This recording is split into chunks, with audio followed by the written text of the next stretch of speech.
Let's get to modern day. Peace talks ongoing to end the war in Gaza. It's October 7. Obviously, Israel is really amplifying the Remember October 7 propaganda. October 7, 2023 should be a reminder that we are turning the page and getting into the third year of Israel's Holocaust of the Palestinian population in Gaza. We are now in the third year. It's been 2 whole years, which sounds so fucking crazy. When you think about it, you're like 2 entire years. 2 entire years. October 7, 2024 was the first year of Israel's genocide of the Palestinians. And October 7, 2025, today, is the end of the second year. This morning marks 2 years since the horror of October 7th, when thousands of Hamas militants stormed into Israel, massacring nearly 1,200 people, taking 251 hostage. Udi Goren's cousin, Tal Haimi, died defending his kibbutz. His body is one of those being held in Gaza. This barbarism, this hatred that just flowed in uncontrollably. It really was just the worst of humanity. Like so many families, he hopes the talks between Israel and Hamas will end the war and bring their loved ones home. Phase 1 of the US brokered plan would see the immediate release of all 48 remaining hostages, 20 believed to be alive. Palestinian prisoners would be released and Israeli troops partially withdraw. But a key sticking point, I think one of the craziest aspects of like the relitigation of October 7 over and over again in an effort to justify Israel's bloody murder campaign, Israel's Holocaust of the Palestinians, is that it is somehow the most televised and the most like filmed act of terror, but it's also the most lied about, okay? Because there are things that you can point to that are active like war crimes, right? Regardless of the fact that, and you're supposed to match it up with 75 years of apartheid, of course, at the end of the day. But even then, right, there are things that you can present that took place that are war crimes. But that wasn't enough. Israel had to literally just straight up fucking lie about virtually every aspect of October 7. And not only that, but also, still to this fucking day, there have been admissions of the Hannibal Directive being utilized on October 7 on the Israeli civilian population, both with the people that were escaping the Nova Festival and also certainly in the kibbutzim. We still do not have any conclusive evidence. No investigations have been taking place on the Israeli side that directly points to how many the IDF actually ended up killing of their own civilians and their own military members as well. Shocking. It's been 2 fucking years and we still do not know. We do know that the Hannibal Directive was applied. And for those of you who don't know, Hannibal Directive not used, lie. 40 beheaded babies, lie. Bombing of a hospital, lie. I mean, yeah. But it is remarkable, to me at least, it is remarkable to me that there are still so many questions left unaddressed, left unanswered. People still turn around and say, 1,200 Israelis were killed, making it seem as though every single person was a civilian. That's not the truth, obviously. The Hannibal Directive, for those of you who still are oblivious to it, is an Israeli military doctrine that dictates that it is better for Israel, the armed forces, to kill an Israeli that has been captured by the resistance forces than it is to leave them alive and allow them to be a bargaining chip for leverage in the hands of the resistance forces. It sounds insane, but it is straight up a part of Israeli military protocol. And not only is it a straight up part of Israeli military protocol, it was absolutely utilized on October 7.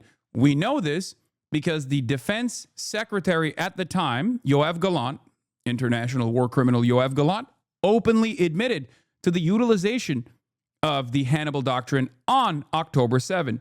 The attacks on the kibbutz and the music festival were awful. It was all recorded. It's just a horrible situation. Yet Israel still chose to lie and make it sound like something from a movie. They just had to make genocide propaganda instead of reporting the truth and engaging in real hostage negotiations. Yeah, there was a deliberate reason for it. It's because, one, this was a real scar for a supremacist ideology, for a nation that is designed around a supremacist ideology. This was a major blow to their confidence. Okay, so that was one of the aspects. So like there is a sense of there was a genuine interest in it was genuine. Like the people did go genuinely insane. Okay, that is true. But also, because like, how dare these barbaric hordes actually rise up against us and strike this devastating of a blow against our superior peoples, right?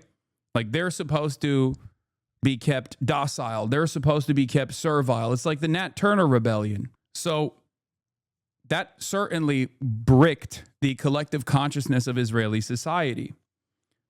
But also on top of that, the reason for why they really beefed up the atrocity propaganda on October 7, in spite of the fact that there was very real atrocities that they could have just pointed at, right, was because they wanted to heighten international support. And they did. They successfully did get a lot of international support because Western leaders were totally willing to lean into ridiculous narratives that were very quickly and immediately discounted. Like people fact checked it early on and found that like a lot of the major narratives that they were driving were just completely made up. The babies being beheaded, babies being thrown in ovens, like mass rapes directed by Hamas, like all of this stuff was completely fucking made up. Whole cloth. Okay? And yet that didn't stop Western leadership, including Joseph Robinette Biden, from advancing these narratives and then quietly apologizing, having his staffers quietly apologize for even revealing this misinformation. You had esteemed, trusted, signature legacy publishers like the New York Times also playing a formative role in advancing this narrative of barbarism beyond the actual atrocities that took place. And obviously on the most extreme end, you had people like Rabbi Shmuley saying that Hamas was cutting off the breasts of Israeli women and playing soccer with the cut off breasts of Israeli women. Like just totally psychotic shit.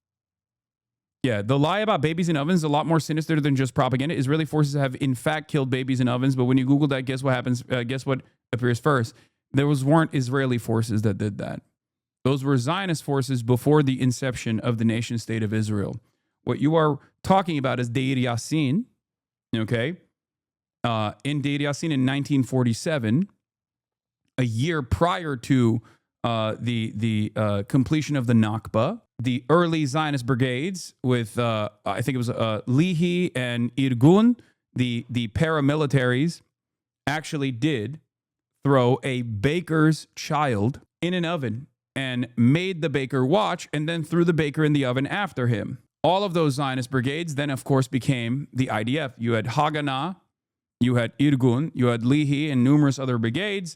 They all basically formed the Israeli occupying forces, the Israeli Defense Force, as is known.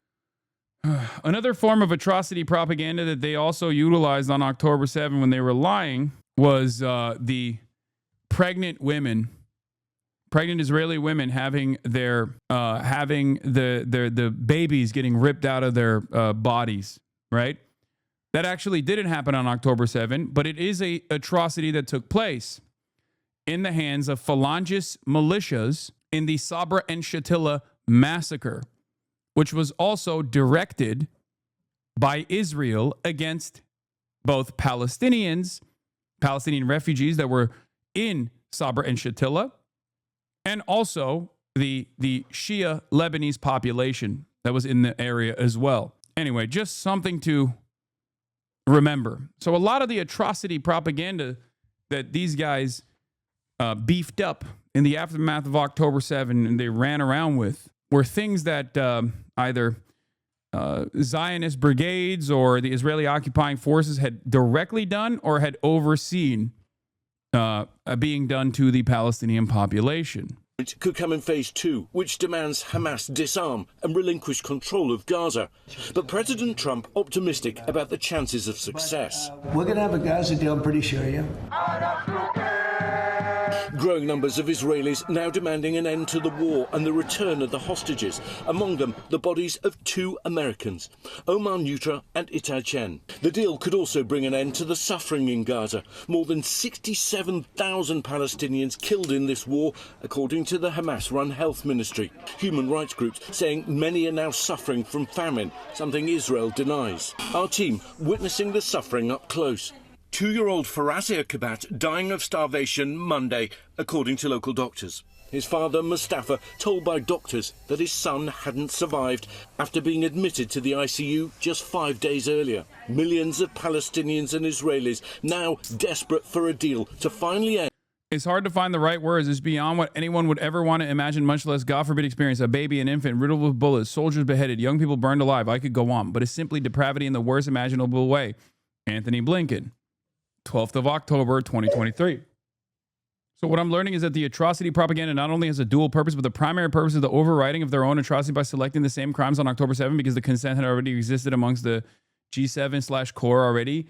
Yes, but I do think that the primary purpose was to still, first and foremost, really heighten the atrocity narratives in an effort to justify what came after. Because Israel knew exactly what was going on. Israel knew exactly what was going to happen, what they were going to do, the Israeli government, I mean, and obviously people who had been engaging in pro-Palestinian advocacy also knew exactly what was about to take place and what came before October 7, right?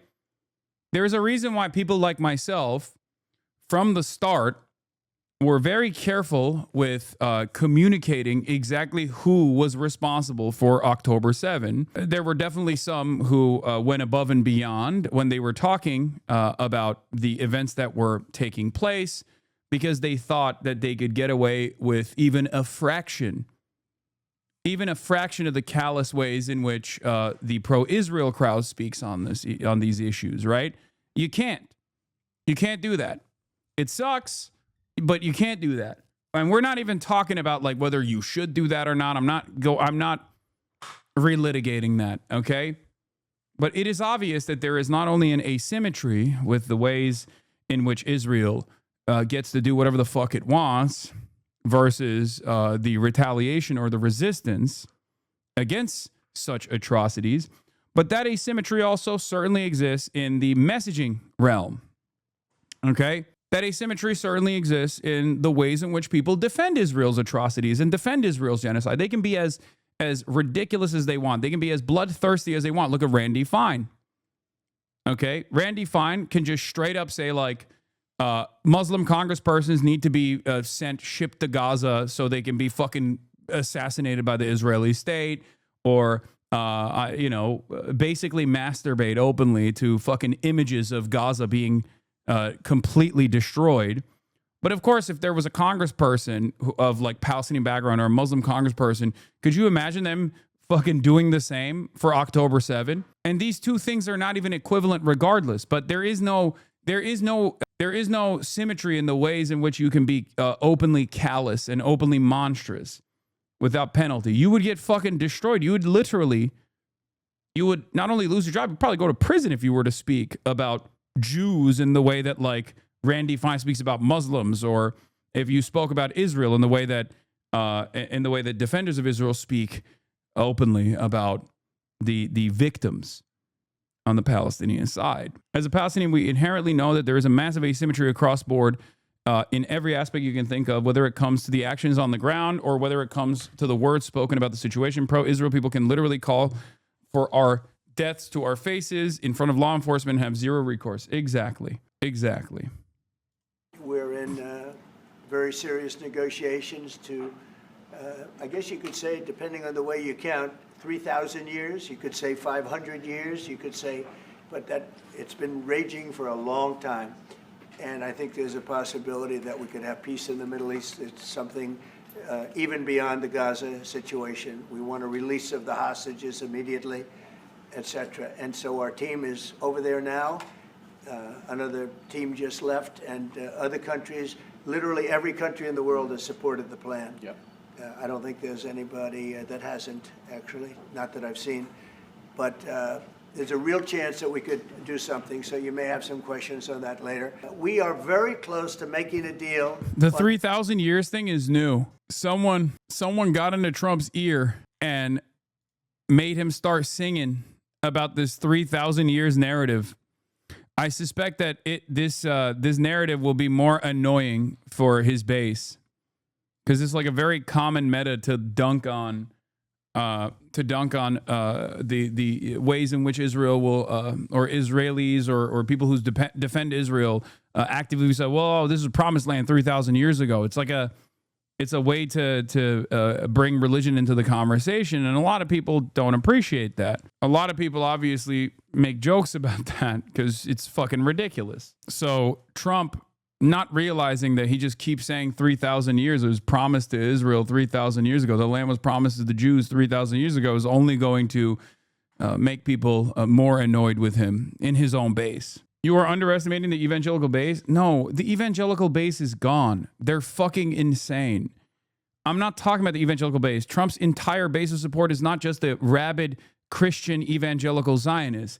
He needs support from a broader base if it chips away throughout time.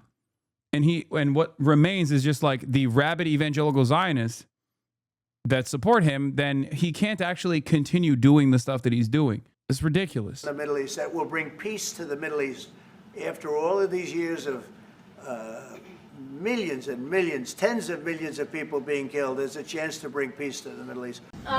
What guarantees are you giving your Arab partners that Israel will not resume its offensive after the hostages are released? Well, the primary guarantee is once this deal happens, if it does happen, look, they're in negotiations right now, we are going to do everything possible. We have a lot of power. And we're going to do everything possible to make sure everybody adheres to the deal. Students ignore Starmer's call to respect the 7th of October anniversary. Remember that one chatter who was like, wait, why don't you...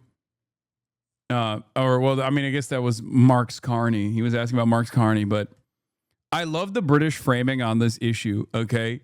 Where it's like, oh, dude, come on. At least like respect Yom Kippur, you know?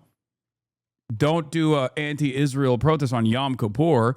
Don't do an anti-Israel protest on October 7. It's like, what are you talking about? Has the genocide stopped? No? Then it's valid for people to continue protesting. Suck my dick. Yeah, today is Condom Hummus Day. Nope.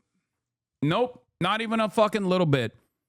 Because remember, okay, and obviously a lot of people are yelling at Zoran, understandably, for his way of framing this as well. Okay, everyone is going to give awful statements on this. I do not think a single person in American politics, no matter how supposedly base they are, is going to look at the situation and be like, October 7 marks 2 years of Israel's genocide. Okay, that's it.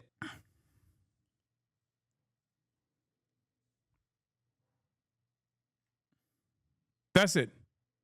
2 years. Yeah, Zoran came out and made this statement. 2 years ago today, Hamas carried out a horrific war crime, killing more than 1,100 Israelis and kidnapping 250 more. I mourn these lives and pray for the safe return of every hostage still held and for every family whose lives were torn apart by these atrocities.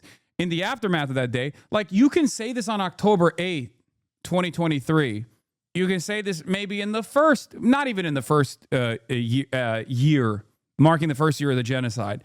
But like, you know, the time for October 7 recognitions has completely fucking, we've moved on, okay? This is ridiculous, especially because Israel does not give a fuck about the hostages. Israel has consistently shown that they do not give a fuck about the hostages. They've killed hostages. Sometimes they've directly shot hostages and murdered them. Other times they have blown up buildings where some of the hostages and prisoners of war were staying in. The families of the hostages have also stated over and over again that the Israeli government does not give a fuck about them and their family members. Dylan Saba says Hamas committed a singular crime. Mamdani does not distinguish between military and civilian targets or casualties, instead of labeling the entire operation and armed resistance as such as criminal, whereas Netanyahu launched a war. These kinds of mealy-mouthed proclamations pretend to be rooted in universalism. Peace must be pursued through diplomacy, not war crimes, but at essence affirm the permanent subjugation of the oppressed and the illegality of revolution. Okay? If he does not want to engage this hard truth, he should just be silent. The Palestinians are not political pawns for him to use or condemn based on the exigencies of electoral politics, solidarity, or nothing. Does this not concern you? It does. It concerns me twofold. One, because this is a guy who has literally been hounded by Canary Mission and all these other fucking places in perpetuity for his consistent advocacy for the Palestinian emancipation. They're not going to fucking turn around and all of a sudden be like, yeah, this Muslim guy who was an anti-Zionist for his entire activism is all of a sudden good now. You know what I mean? Yeah. Mahmoud Mamdani, Zoran's father, Palestinians have a right to resist. This is a colonial occupation, not a conflict. May 12th, 2021. It's true. They do have a right to resist. Like, on the one hand, I make no, I don't mix my words when talking about like the events that transpired on October 7, right? There is, you know, there were atrocities that took place on October 7. It's true. Having said that, you have to always match the events that took place on October 7 within the proper framework of existing under colonial subjugation. Okay? Yes, I don't mince words. Sorry, not mix words. ESL. I don't mince words. It's true. Right? So the crimes that took place on October 7 have to be seen within the proper context. Within the proper context of 75 years of settler colonial apartheid oppression, death and destruction. Numerous October 7s had taken place prior upon the Palestinian population. Numerous October 7s. And I think people that still carry water, or people that still heighten the death and destruction of October 7 and the atrocities of October 7 in these words are, in my opinion, carrying a little bit of water, whether inadvertently or deliberately, for the ongoing genocide. Okay? Because we have to understand the asymmetry that exists here between a Palestinian death, which is collateralized, which is seen as just like a number, a statistic, an unfortunate statistic, if at that, versus every Israeli death is a tragedy. Every single one. When Israelis die, that is a horrible tragedy that took place. But when Palestinians die, when Palestinians are killed, right? When an Israeli is killed, horrifying tragedy. It's the most significant thing that has ever taken place. Okay, we must mourn. We must change the way we talk about everything. And yet when Palestinians are killed, when they're slaughtered en masse, when they are being genocided, no such considerations exist. So Zoran said, 2 years ago today, Hamas carried out a horrific war crime, killing more than 1,100 Israelis and kidnapping 250 more. I mourn these lives, and I pray for the safe return of every hostage still held, and for every family whose lives were torn apart by these atrocities. In the aftermath of that day, Prime Minister Netanyahu and the Israeli government launched a genocidal war, a death toll that now far exceeds 67,000, with the Israeli military bombing homes, hospitals, and schools into rubble. Every day in Gaza has become a place where grief itself has run out of language. I mourn these lives and pray for the families that have been shattered. Our government has been complicit through it all. I mean, he salvages it a little bit in the aftermath. This must end. The occupation of apartheid must end. Peace must be pursued through diplomacy, not war crimes, and our government must act to end those atrocities and hold those responsible to account. The last 2 years have demonstrated the very worst of humanity. We must answer it by modeling the very best, a relentless pursuit of our higher ideals and an unwavering commitment to universal human rights. The genocidal war thing, like people are hyper focusing on the rest of this stuff, but it's not bad. Okay. Once again, I don't think that this is because this message is not going to soothe those who are cackling like fucking hyenas about Zoran's anti-Semitism. I think the conversation starting off with this, how can you be annoyed about this statement? I'm telling you what the issue is.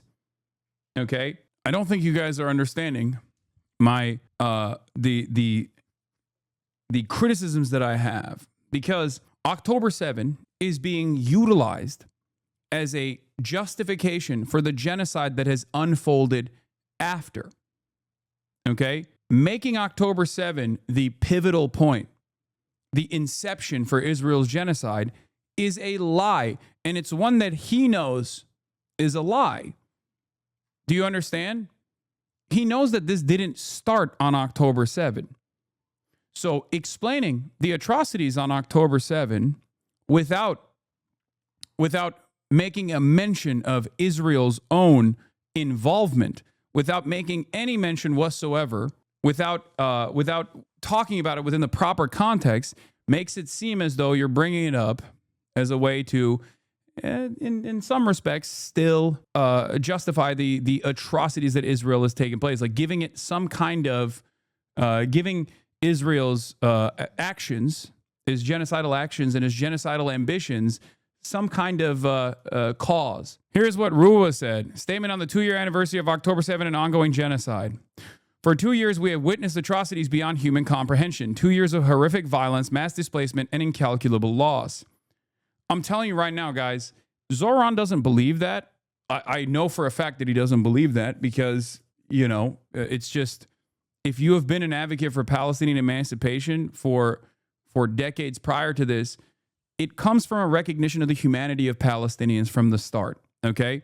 If you recognize Palestinians as human beings with a just cause for emancipation, okay, then you already understand this dynamic. You understand why when people get pushed into a fucking corner and recognize that there is no other, there is no other way out of this, okay? My statement on the last 36 hours across Israel and Palestine, this is what he said on October 8th, okay, from Zoran Mamdani.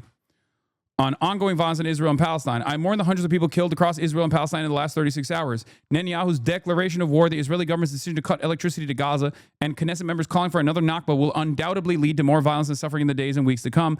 The path towards a just and lasting peace can only begin by ending the occupation and dismantling the apartheid. Look at that statement when he wasn't running for mayor. Cool, now he's running for mayor of New York City. Stop self-sabotaging with these unrealistic expectations. Brother, I'm not saying he should be saying praise the fucking heroes of the Al-Qassam brigades or some shit. What are you talking about? My demand and my hope is that politicians exhibit moral courage and say the truth instead of lying by omission. How do you not understand that?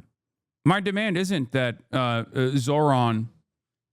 My demand isn't that fucking, Zoran goes above and beyond. I think the omission in his statement comes from the fact that there is an evening out, a mention of October 7, which then creates a justification structure for Israel's actions, making it seem as though that's when it started, okay, which is incorrect. There is no symmetry. And as long as you do not actually address that there is no symmetry here, as long as you don't actually address the fact that October 7 was a breaking point after the culmination of atrocities for 75 fucking years, then you are basically, once again, creating a permission structure for Israel's violence, even if it's subtle, and simultaneously lying by omission. Anyway, let's hear what Ruwa had to say to see like what a better statement looks like. For 2 years, we have witnessed the atrocities beyond human comprehension. 2 years of horrific violence, mass displacement, and incalculable loss. 2 years of having to mourn the deaths of men, women, children, and entire families. 2 years of families desperate to be reunited with those taken hostage. We remain angry, heartbroken, and once again, call on our leaders to bring an end to the destruction that has killed at least 67,000 Palestinians and more than 1,100 Israelis. Sadly, our leaders continue to fail us. I mean, that's, whatever. While they trumpet proposals of alleged peace, little has changed. Every day this continues. Israel with our backing and tax dollars perpetuates more death, destruction, and horror in Gaza. Children are starving. Hostages remain in captivity. Every day that passes isn't just a policy failure. It furthers one of humanity's darkest periods in recent memory. Today, we reiterate our calls to stop sending bombs in violation of our laws. We reaffirm the need for leaders to reach a just solution and a lasting peace agreement for all those living in the region. We echo the demands for the release of Israeli and Palestinian hostages. May the children born today grow up without genocide, apartheid, and oppressive cycles that perpetuate more violence. May we all have the courage to end decades of violence and bloodshed that's claimed so many lives. Together, we can bring an end to this nightmare.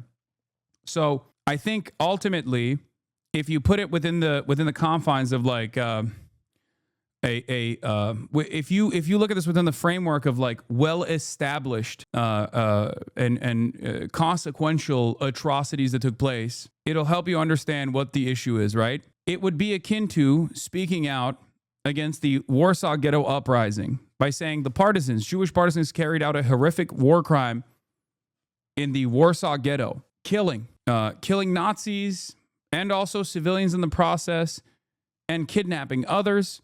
I mourn the lives lost in the Warsaw Ghetto Uprising, and I pray for the safe return of the Nazi soldiers and also the civilians. Okay, if you were to say something along those lines, if you were to talk about the Warsaw Ghetto Uprising or any sort of militancy that came from Jewish partisans at the time, as October 7, as the Holocaust was taking place, I think most people would understand that is a false equivalency. The same goes for the Nat Turner rebellion. The post that you prefer is also a lie by omission, though, just in the opposite direction. I don't think it is. I don't think it is at all. Because I'm not saying don't mention October 7 or don't mention like war crimes that took place on October 7 at all.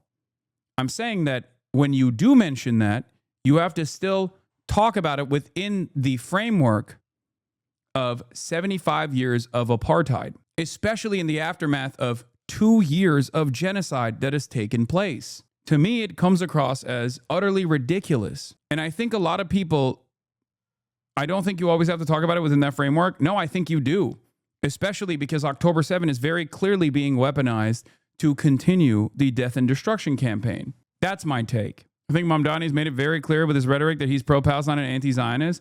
Oh, I agree. I'm not saying that he is. I'm not saying that he is fallen by the wayside or he's like been compromised. It's like Zoran is CIA or any of those things. Okay, I'm actually looking at this exclusively within the framework of optics. Okay, I don't think his heart has changed. I don't think his mindset has changed at all. Okay. Bro, you've said October 7 was bad. Should we be dogpiling you too? I always talk about it within the framework of colonial occupation, though. Okay? Just simply leaving it as such is allowing people to take advantage of this this kind of rhetoric. And his own statement, when we're looking at this simply from an optics perspective, I also don't think this is going to work. Okay? This doesn't mean that all of a sudden you should go and vote for like Curtis Sliwa, obviously. That's not what I'm talking about at all. In terms of, within the confines of electoralism, Zoran is above and beyond. Make no mistake. But my job is to also look at statements such as this one and remind people that there is a specific reason for why he is saying this, right? And in the aftermath of thousands of October 7s that he also personally recognizes, Palestinians have faced, it's not even appropriate to say October 7s as though Israel is conducting, boots on the ground military warfare and doing October 7s. Like Israel has access to every single Palestinian. Israel has access to their phones. Israel knows where they live. And Israel has utilized that as a belligerent occupier. Israel has access to all of the aid that goes into the Strip and had access to all the aid that went into the Strip prior to October 7 as well. Israel's taken thousands of Palestinians hostage. There is no equivocation here. It's just not. It's not something that that you can approach as though it's like there's no symmetry whatsoever. And when you approach it like this, you're not even making anybody on the opposing side feel more comfortable, because all of the things that come after is what Zionists care about. This is already unacceptable. The very fact that your name is Zohran Kwame Mamdani and that you are a Muslim anti-Zionist is already unacceptable for them. So, you have to ask, like, who is this for? And I guess maybe it's for the squishy liberals who obviously want the scary Muslim man to at least like say the right word, or people who obviously see him as a shining bright light in a new way to do politics in this country. Will obviously overlook this statement. I just personally think that statements such as this one are not actually going to win him favors with a lot of people. Because the pro-genocide people are still going to call him a fucking terrorist. Today, they're going to call him a terrorist tomorrow, and they're going to try to continue to do everything they can to unseat him, to make sure that he doesn't win the election. My point is, after 2 years of genocide, and this is good faith critique for a person who I admire, okay? I don't care if the ultras or some in the pro-Palestinian crowd get mad at me for saying this. I have, I have no worries about openly stating that I admire what Zoran has done, and I think he is a positive force in American politics, and he's in a unique predicament. And I don't think that this, for the normies, is going to make people think, oh, Zoran is betraying the Palestinian cause. Like, I don't think normies are going to think that at all. I think for normies, this is a perfectly appropriate statement that still very much channels the truth and the most consequential aspects. Why would Palestinians be upset with that sentiment? Because not only Palestinians, but the pro-Palestinian side of the pro-Palestinian crowd understands that Palestinians are fucking human beings, and that human beings have a just and moral cause for emancipation after decades and decades of dehumanization and brutal apartheid. So when you create an equivocation between the actions and make it seem as though October 7 is the starting point for Israel's genocide, you end up doing the thing that kind of Bernie has been doing as well. It's an admission that Palestinian lives are just simply worth less. There is no justification for genocide. And I think that should be stated. If you're anti-genocide, like I am, you should recognize that. Saying that this did not start on October 7 is appropriate. Saying that there is no amount of atrocity that justifies the horrific nature of Israel's genocide appropriate is the truth. That's it. Yeah. This is nauseating. Mamdani is little more than a Muslim terrorist. It is a disgrace he was ever granted citizenship. It should be stripped and he should be deported to the Ugandan shithole he came from. This is the outcome of pandering and capitulating because it's never enough for them. So why not just stand on your beliefs instead of losing both sides? I don't think he's losing the pro-Palestinian side. By and large, the average American that finds himself to be openly anti-Zionist, including people in my community, are not going to fucking look at this and be like, I can't believe he did this. Fuck this guy. There are some who will say that, and it doesn't matter. I care more about the signaling. You are under no circumstances you are obligated to cave and capitulate to your opposition's framing. Look at this. Why can't we condemn the October 7 genocide? You think October 7 was a genocide? You think October 7 was a genocide? Was 9/11 a genocide? Chatter? Are you okay? Do you understand, chatters? Isn't it about intent? Okay. Yeah. Genocidal intent actually plays a major role. Okay. Yeah. What do you think the intent of October 7 was? To genocide all Israelis? Is that what you think October 7 was about? This is insane. I don't question his morals as much as I question his political acumen. Yeah, I don't think his morals are different here. I don't support targeting civilians in any case.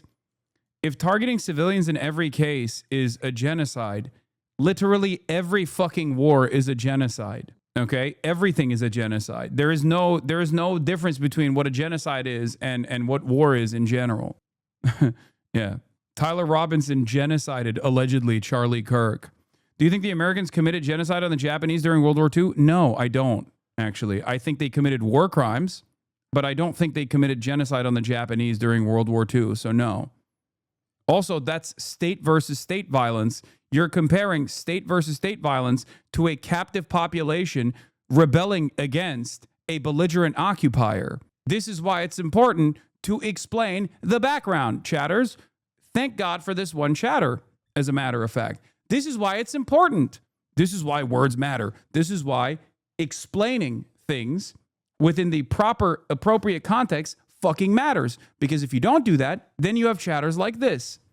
Then you have people who believe that October 7 was also a genocide, the double genocide theory of October 7 versus the 2 years after October 7. Like you cannot look at World War II, a war between two states in the Pacific theater, as October 7, where the Palestinian resistance groups conducting a military operation, breaking through the Gaza boundary, okay, to try and kidnap Israelis, to draw back Israel to the negotiations table with very specific, laid out, clear-cut goals, moving in the direction of developing sovereignty for the Palestinians as America's firebombing of Tokyo. It's like saying that the ANC was committing a genocide, a white genocide against the white Afrikaners, or the FLM was committing genocide. It's like saying the IRA was committing genocide. There's actually a real debate among scholars on whether 10/7 constituted genocide, but I don't think there's a case for it. It's far easier to argue that the attack was a political maneuver by the resistance than an attempt at extermination. It would be similar to any other genocide, and to me is more similar to Native American raids on white towns during American settlement. Yes, that's precisely what it is. That is precisely what it is. It's ridiculous. Ultimately, if you considered Palestinians as fucking human beings that have been subject to countless atrocities over the course of 75 years at that point of Israeli domination, then you would never consider October 7 to be a genocide. It's ridiculous. Any leftist mad at this has to think seriously practically about what would be achieved by a mayoral candidate praising October 7th beyond the emotional benefit. I'm not expecting him to praise October 7, man. I think anytime you mention October 7, you have to mention what came after it, which he does, okay? And what came before it, which he doesn't do. That's it. In the simplest terms, that's my expectation. Because if you don't do that, then there is a false symmetry that you create.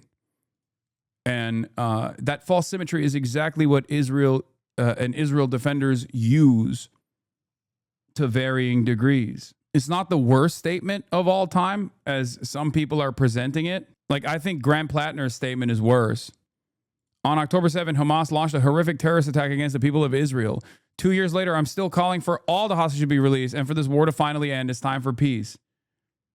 Like, that's ridiculous. That's fucking ridiculous. Like, what are we doing? What do you mean? Yeah, I can't believe October 7 happened. Well, I got into a coma on October 8th, 2023, and just woke up from that coma on October 7th, 2025. So I'm just oblivious. Not only is this position wrong, but it also literally is unnecessary. A lot of people are already on fuck Israel o'clock. And I think these statements are unnecessary. Like, the way that they're presenting this is not even fucking necessary. You're not winning anybody over because they already know you're anti-genocide while you're simultaneously pissing off people. It makes you look insincere. Zoran's statement is far better than Graham Plattner's statement, okay? Which just begins and ends on October 7. Just ridiculous. Is he doing this because he's getting an AIPAC check? No, obviously not. He's doing this because these guys still don't understand how to communicate. They still don't understand how to communicate about this issue in a way that is, like, appropriate. Americans hate Israel right now in the genocide, but there's still even more anti-Hamas terrorism 10/7. This is pretty clear in polling. Americans are squishy. I understand that. which is why good leadership requires a demonstration of moral courage. Sometimes it takes moral courage to say the truth. It took moral courage for Zoran to say the truth on October 8th, 2023. It took moral courage for many pro-Palestinians to come out and basically state over and over again that October 7 was not, it didn't just like happen out of nowhere. And it certainly wasn't because of the deeply rooted anti-Semitic tendencies of Palestinian society. Like they're a bunch of fucking little Dylan Roofs or something with copies of fucking Mein Kampf. That is what's frustrating to me. Because if you don't say the truth, then you end up allowing other people to also make up their minds about this issue and continue to believe the wrong things. It is a misrepresentation. That's it. Do not misrepresent my position. My expectation is not for them to like praise October 7 or something. I never have. Okay? But no mention of what took place prior to October 7 that led to October 7 is omission. And especially at a time when people are already experiencing anti-Israel sentiment like never before. This is not a time to retreat at all. This is a time to actually stand on your principles and bravely say the truth. Even if you start a conversation about that, that's still objectively a good thing. Not only is it objectively a good thing, it's also one that I know will be beneficial for you. You can't support immigration without supporting Israel? What? Why? Why? Let me guess. Because Jews are the reason why there's immigration into America, a country that was incredibly resistant to Jewish immigration at the time as well. Yeah, I knew you were going to say that. You're so fucking stupid, dumbass. Yeah, it was Jewish mind control that made Americans, made America the nation comprised entirely of immigrants. Okay, that's what it was. Clean and simple. Yeah, it's clean and simple if you're a fucking idiot, dude. If you don't understand anything about how America formed as a country. Thank you for agreeing. Yes, I'm agreeing that you are a moron. Oh, that username is, oh yeah, fucking perma that guy. I think educated pro-Palestine people underestimate how many normies are not knowledgeable of the occupation apartheid that existed before October 7. These normies could even be anti-genocide, anti-Israel, and still not fully understand the extent of the previous Israeli occupation of Palestine. That's why recognizing the context both before and after October 7 is so important. Thank you. Exactly. You put it into words that are so easy to understand. Thank you, Social Cat 6. That's my point. Precisely. Well said. Well said. It's that simple, especially at a time when there's like unprecedented anger towards Israel for its transparent genocide that has taken place for the past 2 years. There is no reason to not talk about how Israel has utilized October 7 to further its genocidal ambition and how Israeli occupation has led to October 7 to begin with. Maybe I'm missing something, but I just don't see the equivocation in Zoran's statement. Zoran's statement is not as bad as the average person that's coming out today, okay? It's not. People are obviously going to be extra critical of him because he has spent many, many years being an avowed anti-Zionist, okay? That is the reason why a lot of people are extra critical. We are always more critical to our closest allies. That's how it usually goes. My only take on this one, my only take in this moment is like I said, mentions of October 7 without talking about like what led to October 7 is omitting key details. That's it. That's it. Do I believe that he's no longer an anti-Zionist? Fuck no, I don't think so at all. But especially given his background, I think like any sort of statement on this issue that does not talk about what came after and what came prior, which he did talk about what came after without like tying it back to October 7, ironically enough, but did not mention what came before, creates a false symmetry between the Palestinian initiatives for liberation and also Israel's genocidal apartheid regime and occupation prior to October 7 and certainly after October 7 as well. Okay, you are better than him on this. I got it. Wait, what? Dude said he wants to arrest Bibi. Eat me with your hyperbolic ass, dude. Lost that guy to Candace. Not that bad. Spending 90 minutes on why it's bad. Okay, you are better than him on this. Got it. Yeah, that's what I was trying to do. I was trying to flex how fucking moral I am. Why is it that there's no nuance ever fucking allowed in this conversation, especially about people that I openly state my admiration for? You've been in here for fucking 59 months. I'm not saying he's like CIA or he's just like controlled opposition or anything like that. I'm not saying those things. I think those things are stupid. Okay? This specific chatter has done this to you before too, Lamont. I know. What a lot of chatters also don't understand is that if it wasn't for bold people like Zoran, if Zoran had that same attitude that you are experiencing right now, he may not have even fucking won the election, won the primaries. Okay, it was his position that was previously seen as radical that many people now take for fucking granted because he actually was uncompromising. Sometimes it's okay to say the truth, even when a lot of people are fucking yelling at you over it. That's it. That's all I'm saying. Okay. This is not to say like he's betrayed the cause or anything like that. I'm not saying those things. Calm the fuck down. When is it not okay to say the truth? I mean, I think it's always okay to say the truth. It's always appropriate to say the truth. Low bar, but I think Zoran's political instincts, especially on Israel-Palestine, are what, better than AOC? Yes. Well, Zoran has that background as opposed to AOC not having that background.